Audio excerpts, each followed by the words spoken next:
Alright, I think we're good. So let's get this show on the road, folks. Welcome, everybody. Welcome, Tech Out fans. Welcome to yet another episode of Tech Art Talk Live. Well, today we're going to be going over what I thought would have been an easy topic. I said, oh, easy, so we'll think that it wouldn't take me long to prepare. Huh. Boy, was that a big mistake. Well, I mixed up on this time. I wanted to create, okay, let's talk about the tools of the trade. What tools, what programs, what computer accessories does a tech artist need to get involved with if they want to get involved with the industry? I said, yeah, no problem, this will be easy. Huh? All right, surfers, strap down your leashes, wax up your boards, and get ready to go onto an adventure, because we're about to go into the tools of the trade for tech artists. And I've got to warn you that this is a little bit overwhelming, but needless to say, hang in there, we should be good. Uh-oh. Got rid of that. Random phone call. Anyway, so let's start off with the big things first. Come on, let's go to the big things. You can do it. There's it. Come to daddy. All right, great. Now let's talk about operating systems. You know, that's the whole computer. And pretty much, you know, I'm going to be biased. I try to be unbiased through this whole episode and try to keep things neutral. But I'm going to have to put my foot down here. If you guys aren't using Unix, you guys aren't using Linux, you guys aren't using real computer graphics. And if you're operating from Windows, you know, clicky clicky foo foo with the buttons there, if you're stuck there, okay, if you're aware of what I'm going to talk about next, the command line, okay, if you know what it is, start using it. That's where all the power of the universe lies, in itty bitty living space. Okay, so but if you don't know what I'm talking about, no worries. In a few years, I promise you, you tech artists, you'll probably figure it out and you'll get going with that. So, with that said, I love Unix and I love Linux, and this should be the operating system that everyone is with. But in reality, everyone pretty much works with Windows. You know, that's kind of like the way things are. You know, you don't have to love it. It's just what everyone is. You know, that's what everyone works at. It's what's most common, and that's what you're going to find most of the time. Now, you will find some of the places they do use Apple and Apple OS. And sometimes, not always. I'm not going to make a decisive say of which is better, a PC or a Mac, but in general, you'll find more PCs out into the industry than you will find Macs. But that doesn't say that you're not going to find Macs. And it doesn't mean you're not going to find Linux either. It's just that you might have to look a little bit harder. All right, now the programming languages are loosely associated with that. And I'm going to come right out and say that if you want to learn a computer language, if you have the time, if you have the resources, go ahead and learn C++. C++, in my opinion, is the Latin of computer languages. If you understand C++, you can handle anything. And that will prepare you for just about whatever you could possibly need. And so C++ is pretty much the way to go. And if you don't have the time, but C++ will take time, and you can't just read a book on C++ and learn C++. You got to spend the time, you got to spend the effort, you got to work at it real hard. Now, a couple of other possible languages you might want to worry about are HLSL, GLSL, and VAX. Okay, these are basic your shading languages. Now, these are pretty much specific to shading languages. However, in the new UE4 version, they're going to be exposing expressions. And within the expressions, you can type in custom HSL. So HSL is now basically being used as an expression language, which is actually pretty cool because it's pretty powerful. And it's not as powerful as C++, but it's not too shabby. Now, below that is what I call the basic entry level. If you want to be a tech artist, you gotta learn Python.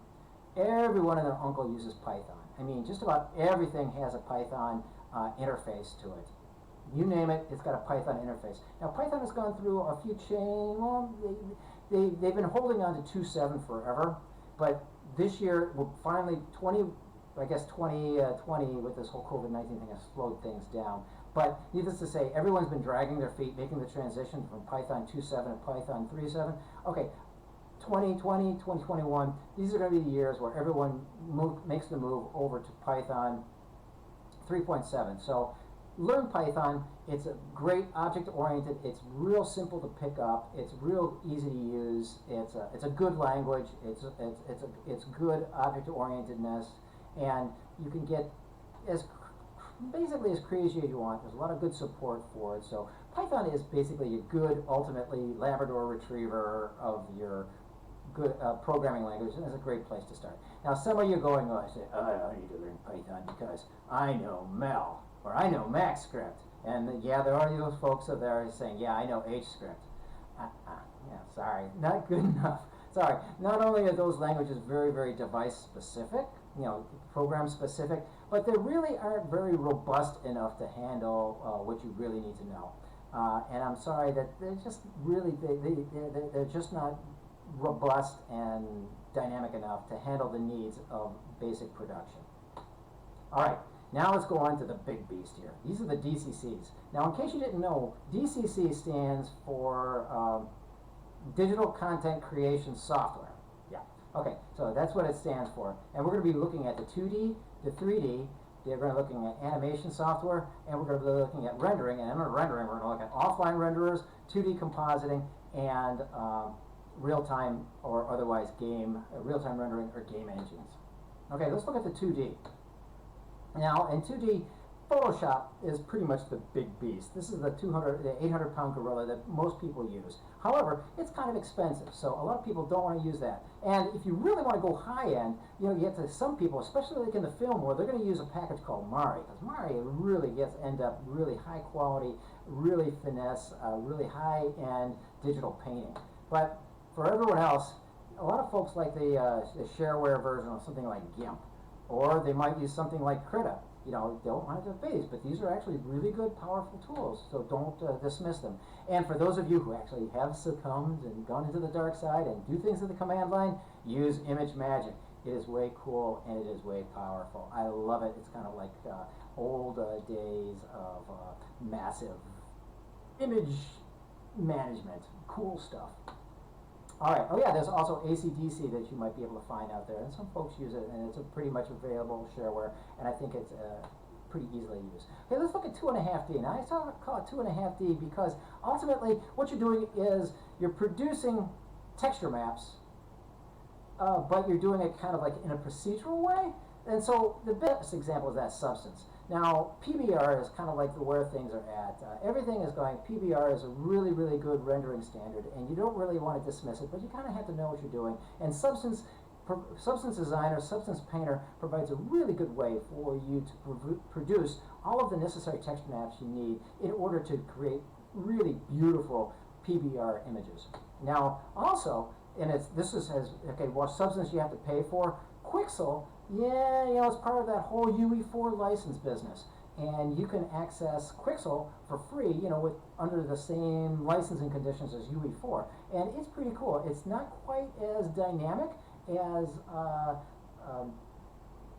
Substance, but it's still pretty cool. I just took a lesson with the Quixel gang over at UE4, and it's a pretty good decent package, and it should give you some great physically based textures that you use, and so don't dismiss that. In fact, I think I'm going to try to work in Quixel and teach it to my graduates this fall. All right, 3D. Now this is kind of like this is the real beast here. Okay, I hate to say it to everybody, but Blender is on its way. Blender is coming. Blender is shareware, and you don't have to pay for it. You can get into it for free, and you've got packages that you have to pay for, and now they're starting to copy features that are in Blender. And so Blender is starting to get to the pack where they're leading the pack. So, you're probably saying like, well, I thought all I needed to learn was Maya, and that's all I ever had to learn. Well, no, in my humble opinion, I think Blender is going to be on its way, and Blender is going to be conquering the industry very, very soon. So, but on that thing, what does it have to compete with? Well, you name it, Maya. Now, everyone and their uncle knows Maya. Not because Maya is a great software, it's just because Maya and Autodesk did a really, really good job about 10 years ago getting into schools and teaching Maya to everyone. And now everyone and their uncle knows Maya. And for most students who have gotten into 3D and they want to say, like, all I know is Maya and they don't know anything else. But other than Maya, what else is there? There's 3D Studio Max, which is also a really good package that a lot of companies really favor.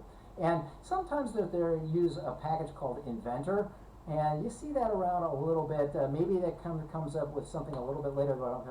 Mudbox is a 3D sculpting software that they use. It's all part of the suite. If you're looking at the logos, you're starting to see a trend here. And Revit is, very, very popular with the architecture community. It wasn't so big a few years ago, but some of the packages are really starting to support Revit, and it's starting to become really popular.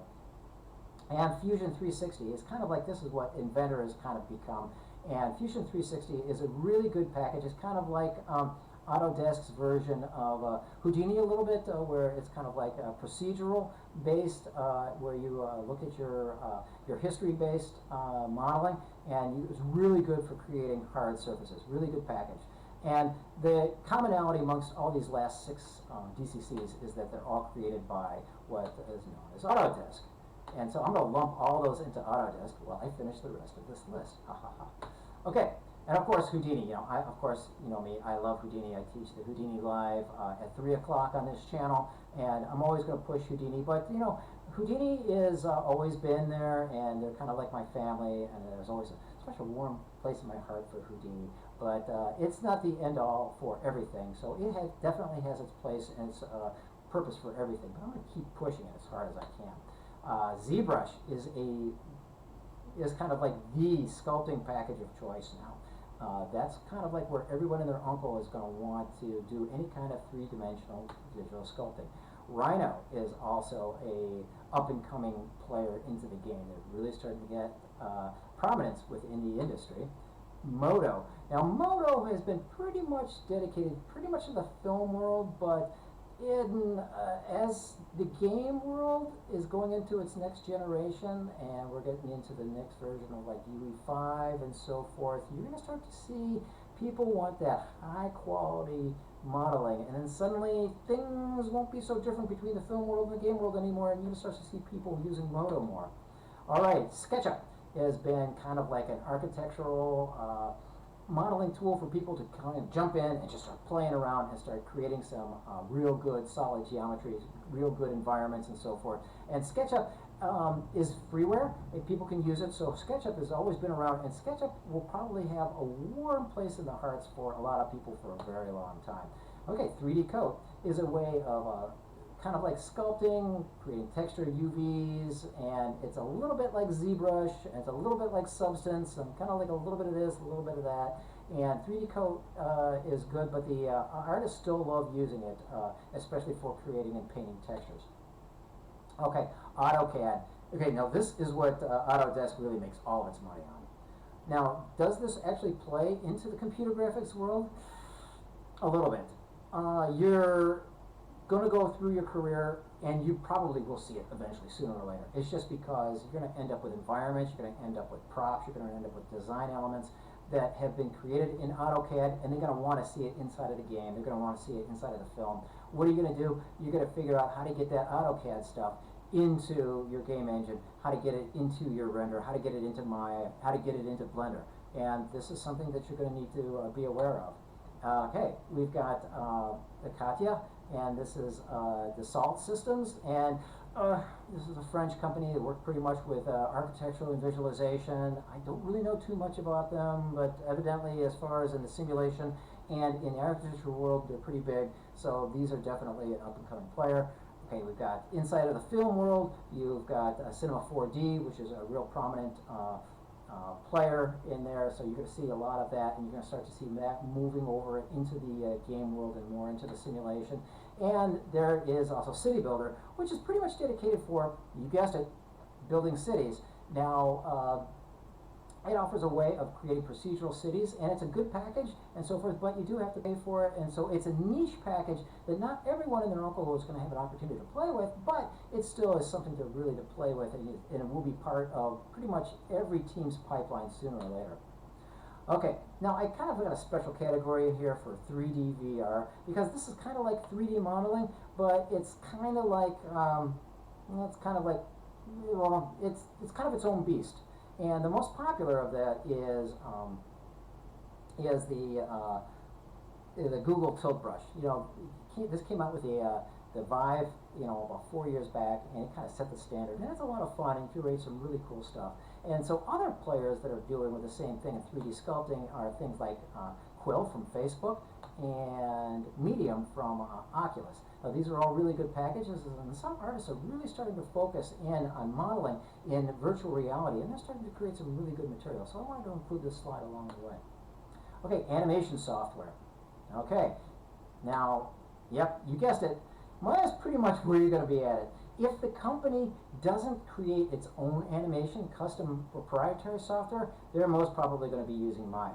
And if they're not using Maya, then they're going to be using Motion Builder. Now, about 8 years ago, Autodesk said, hey, we're going to not continue with Motion Builder anymore. And here it is 8 years later, and Motion Builder is still going strong. So, you know, Autodesk, are you going to cancel, discontinue Motion Builder or not? You know, who knows? But Motion Builder is a really great package. A lot of artists really love working with mocap data inside Motion Builder, and it's a good overall animation package, and animators really love it. Okay, 3D Studio Max, once again, part of that whole Autodesk evil empire that is all over. But they produce really good stuff, and you can see a lot of animations produced in 3D Studio Max. Okay, good old Houdini. Whenever you need any kind of procedural animation, yeah, Houdini's pretty much going to do it. Now, this is both, it used to be standard, like only in the film world, but it's gotten to be so in the game world. If you want any kind of procedural motion, any kind of motion that you want to kind of push out and have a procedural generated or process, you're going to be putting it through Houdini. Okay, and now, this is kind of a special here. This is called Marvelous Designer. Marvelous Designer is a little bit like Houdini, and it's a simulation package. And what it does is you import a model and you import some clothing, and what Marvelous does is, depending on the clothing type, it deforms and animates the clothing in order to conform to the body that's underneath it. And so if you have some really complicated clothing animation that you want to deal with, then you're probably going to be using something like Marvelous Designer in order to create the simulation. It's a really good package, but it is niche, so it definitely is being used like in the film world, and I know we used it for the game world, like we used it for Madden in order to form our jerseys, but you'll start to see it around here and there, and it's a really good package. Okay, now let's get into the renderers, because this is where things start separating, and this is where things are going to start to blur in the next few years, I think. Okay, RenderMan started it all. I am proud to say that I still have my issue number 1 of first edition of RenderMan, and so that was from almost 30 years ago, but this is still kind of the standard, and they kind of set the whole thing in motion.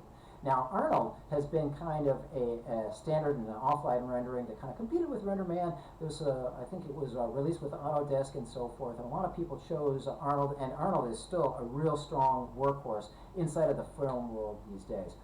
Okay, now you have a new player called Redshift. You know, Redshift takes advantage of the GPU in order to help accelerate its process. So you'll start to see a lot more Redshift coming along. And now we have V-Ray. Now, V-Ray is kind of like an independent early path tracing and photon rendering or photon mapping algorithm, so it's a good one. So you see that if you're in Maya or Max and you don't want to use Arnold and you're not too keen on RenderMan, then you might be using V-Ray. Okay, Octane is an early attempt at some real-time ray tracing. And the real-time ray tracing has been the holy grail, kind of like in computer graphics for the last 30 years. And they were one of the first people to actually start getting some really positive results. Okay, guess what? Blender, okay, they've got a package called Cycles. Now, a rendering package, now they produce some pretty good physically based rendering looking quality stuff with Cycles, and their rendering package is now pretty much comparable with the likes of Arnold, Redshift, and RenderMan. Okay, Marmoset is really popular, especially with the artists, in providing truth and kind of like positive, like, you know, reference images for the model. Okay, and computing just create this beautiful sculpt and this beautiful model. They might polish it off in Marmoset. Marmoset's got a great plug-in that they can put onto websites and allow you to look at all the layers inside of the model consecutively. And so Marmoset is a really popular package, especially amongst all of the modelers in the industry. All right, and Mental Ray. Mental Ray, it's kind of like you're not going to see it around too much anymore, but back in the day, back in the 90s, they were the first real company to actually start using ray tracing. And that was a really strong, and it used to be a standard inside Maya. If you were going to render in Maya, you used to render always in Mental Ray. But I think it was bought out by NVIDIA a handful of years ago, and I think it's been discontinued since. But so I wanted to at least mention it because you might actually see Mental Ray popping up here and there. Okay, Keyshot is another place that artists like to get into, especially if they want to start dealing with ray tracing for their models and so forth. And Keyshot provides a really easy interface for artists to load in their models and start creating some really fantastic ray traced PBR materials for their models, and they use it for proofing. Okay, now if you're going to render stuff offline, then you're going to need to probably do some 2D compositing. And the big bad boy is Nuke. I mean, Nuke pretty much invented nonlinear editing. I mean, you know, it started off as a language, then Bill Spitzak and gang created a whole node-based rendering language, and they kind of set the standard for almost everything. So Nuke is kind of like where it's at. And I haven't worked with Nuke in, God, it must be about 20 years, but man, I still have a warm spot in my heart for Nuke, and Nuke is really the compositing package of choice. Now, a lot of folks use After Effects. After Effects, it provides a lower entry point than Nuke does, and a lot of folks have gotten some really good results with After Effects, and they start using it. Now, some folks might actually use, like on the freer side, they go to Blackmagic Fusion. Now, if you can find a copy of Blackmagic Fusion around, it is still a really good package. Maybe not as powerful as After Effects and Nuke, but still a really solid workhorse. And here's a package that if I do any more compositing, I might actually look at it. This is a shareware version. It's called Natron. Natron is a shareware version of a compositing package that, you know, looks like it's producing some really good results. It has had some rocky history of whether it's going to continue on, but it's a shareware package and it is still alive and kicking. So you might want to look into Natron. All right, now let's look at the real-time rendering, or the game engines. Okay.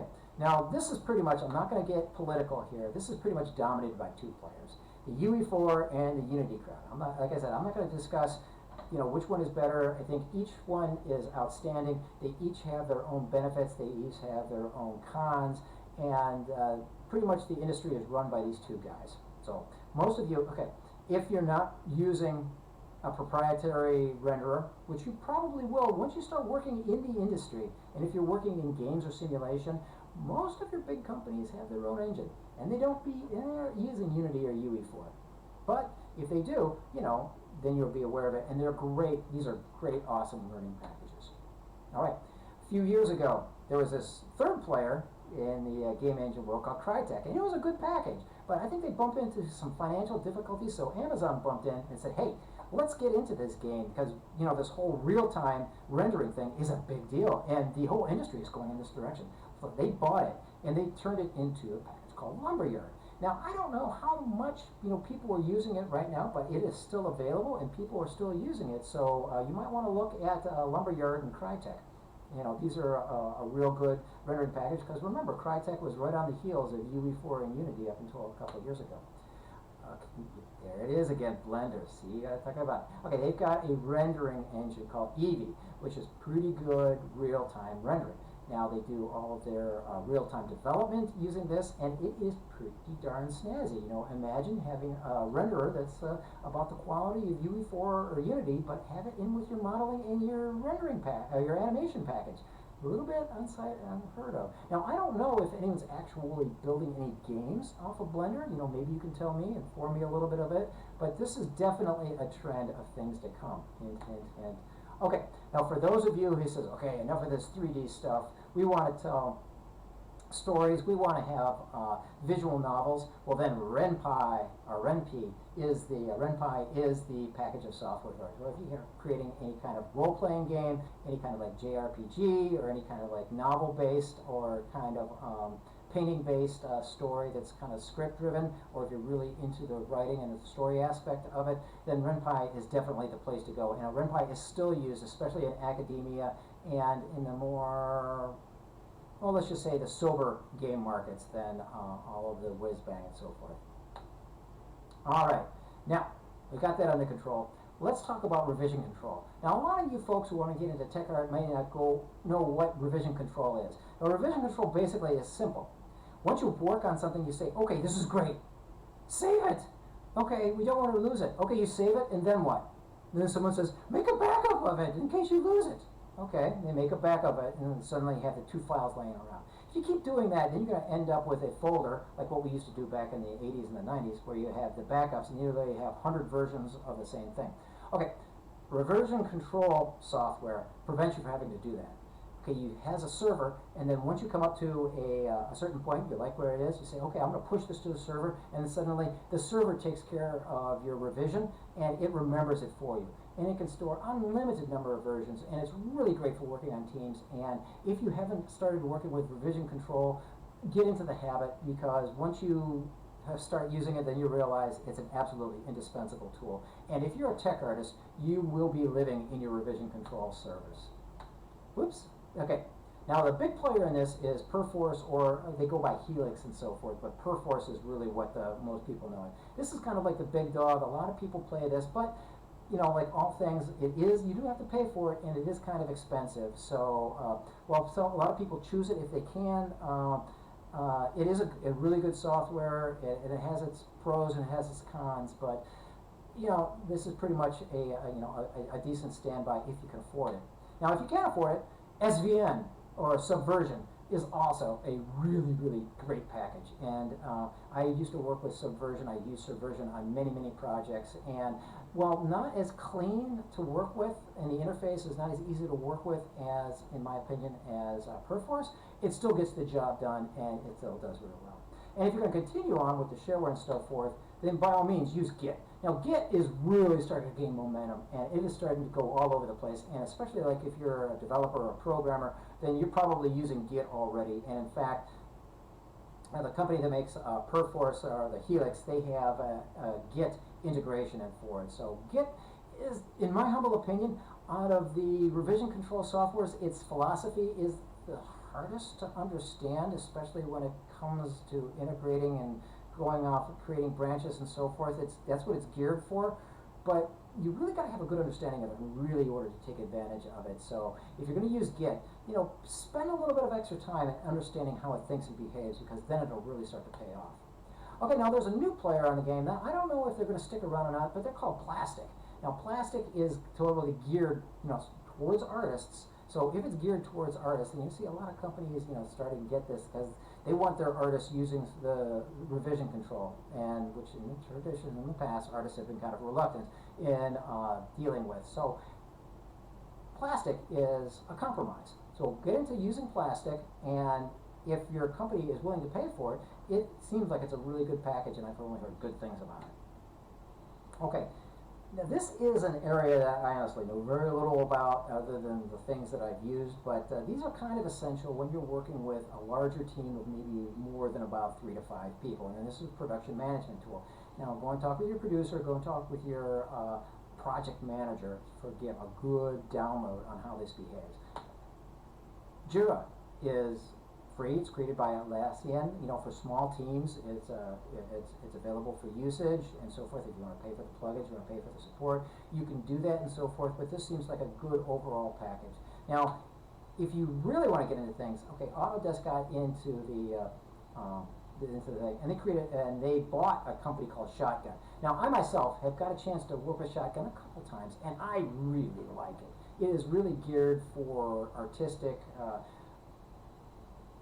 feedback. It's really good for kind of like a waterfall allocation or cascade management, to showing how the progress and the stages of asset development. I really like Shotgun, but once again, this is a paid-for product and not necessarily going to be found everywhere because they may not have the funds in order to justify it. Okay, instead of Jira, Atlassian also has this other thing called Confluence.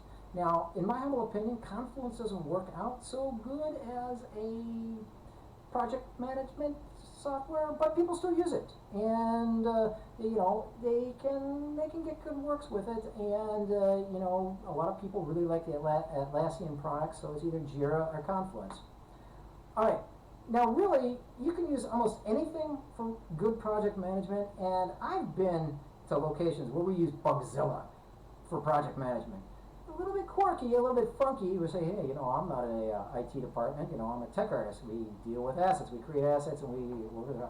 Okay, this does a pretty good job of keeping track of what needs to be done, which assets need to be done in which order, and what products, and if they have any issues, a good way of keeping track with it. So even something like Bugzilla is something very manageable. All right, now I've been rattling my tongue for the last, about a half hour now. And you might be going, man, this is a lot. This is like, these tech artists are crazy. You mean like as a tech artist I gotta understand all of that? And I'm going, possibly. And you'll be going, oh, what have I gotten into? I'm getting overwhelmed here. Don't worry. It's all cool. Take on the perspective. Take it easy. You are a learning sponge. You are a tech artist. That means that you absorb all this stuff. Now, a lot of these programs, once you understand them at a basic level, then you realize that they're all the same. And the only difference is the buttons or the dials. And that once you understand things at the core level, then there really is no difference between all these softwares. And then so, believe it or not, their company is going to ask you, all right, Bob, can you learn this new software over the weekend? And you're going to go, I can do that. Now, you're going to come back Monday morning. You're not going to know everything, but you're going to have a pretty good idea on how it works and how it thinks. And you're going to go say, okay, we can pick this up on the fly, but at least it's good enough to get the ball rolling. And so that's really what you want, is just to keep going, learn things enough to get the ball rolling. Of course, when you're working with a standard, you're going to want to know those packages that your company is using as good as you can, because it's really a matter of time, and time is really what this game business or this film business is all about. Can you get it done faster? Can you create more iterations? Learn your softwares, learn them as fast as you can, but don't worry that you don't know everything. All right, great. So that pretty much wraps up what I wanted to cover today. Please subscribe to my channel if you like what you saw. You can find my channel on YouTube and look under Chris Rhoda. Now, check me out on LinkedIn page. I am located on Chris Rhoda and for TechArt EDU. And check me out on Facebook, where I'm located by, once again, Chris Rhoda and TechArt Talk Live. Okay, please, if you have anything that you want to discuss, if you have anything that you want me to cover as far as it relates to TechArt, no problem. Please send it over. If I don't know the answer, I can find it. So please send it over. I love a challenge. Bring what you can, and I would love to see any kind of ideas that you folks want to see. So thank you very much for joining me. I look forward to talking with you again next week for another episode of TechArt Talk Live. Have a great weekend. Bye.